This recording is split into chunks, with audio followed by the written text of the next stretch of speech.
Hello बच्चों, चलिए प्रश्न को पढ़ते हैं।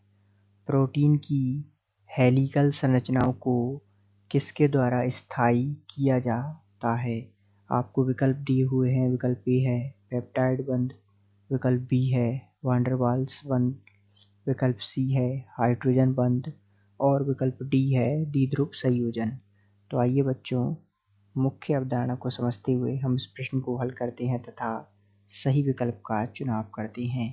तो मुख्य अवधारणा के रूप में सबसे पहले हम जानते हैं कि जो अनेक प्रोटीन में पॉलीपेप्टाइड श्रृंखलाएं कुंडलित होकर एक सर्पिल संरचना का निर्माण करती हैं, जिसे अल्फा हेलिक्स संरचना कहते हैं। अर्थात अल्फा हेलिक्स संरचना क्या होती है कि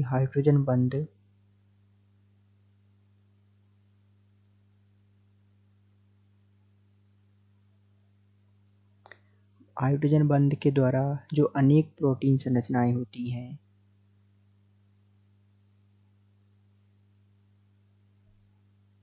अर्थात अनेक प्रोटीन में पॉलीपेप्टाइड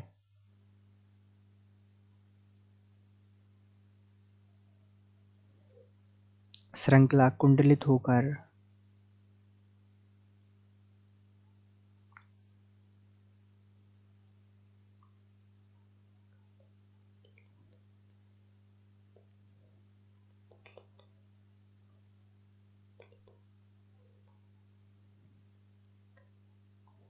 एक सर्पिल संरचना का निर्माण करते हैं।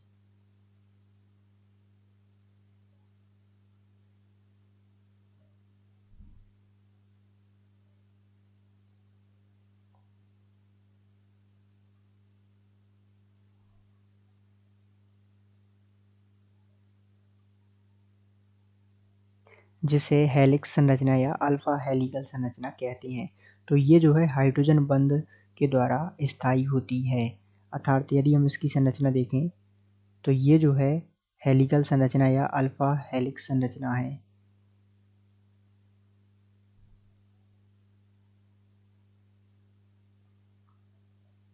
ये जो है इसमें हाइड्रोजन बंध के द्वारा ये स्थायी होती है। हाइड्रोजन बंध इसमें पाया जाता है।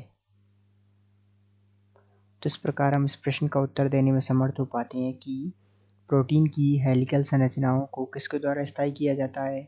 हाइड्रोजन बंध के द्वारा। अर्थात दिए गए प्रश्न का सही उत्तर विकल्प सी है। आशा करते हैं आपको समझ आया होगा। धन्यवाद।